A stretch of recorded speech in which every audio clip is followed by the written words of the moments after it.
Məndə babasil düyünüm varsa, mütləq və mütləq mən əməliyyat olunmalıyam. Amma elə deyil. Babasil xəstələrinin demək olar ki, 100 babasil xəstəsindən ancaq 10-u, 15-i əməliyyat oluna bilər.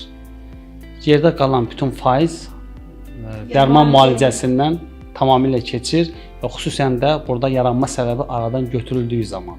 Çünki burada səbəb var bu xəstənin əmələ gəlməsində. Dediyimiz kimi qərbizliklə oturaq həyat tərzidir. Əgər bunlar aradan qalxarsa, konservativ müalicə ilə kömək göstərilərsə, bu xəstəliyin çox faizi sağalır. 10-15% dedikdə bəs necə nəzərdə tutursunuz ki, 10-15% isə əməliyyata göstəriş olur. O hansı hallarda əməliyyata göstəriş olur? Bu artıq belə deyək də gecikmiş formalardır. Artıq biz baxırıq ki, bunun həyat tərzini düzəltsək də, bunun konservativ müalicə dəstək versək də, bunun geri çəkilmə ehtimalı yoxdur. Qanaxmaları var, davamlı qanaxmalar olur, konservativ müalicəyə tabe olmur. Bunun həyat tərzində ciddi problem yaradır. O zaman artıq cərrahi əməliyyat olunmasını məsləhət görürük.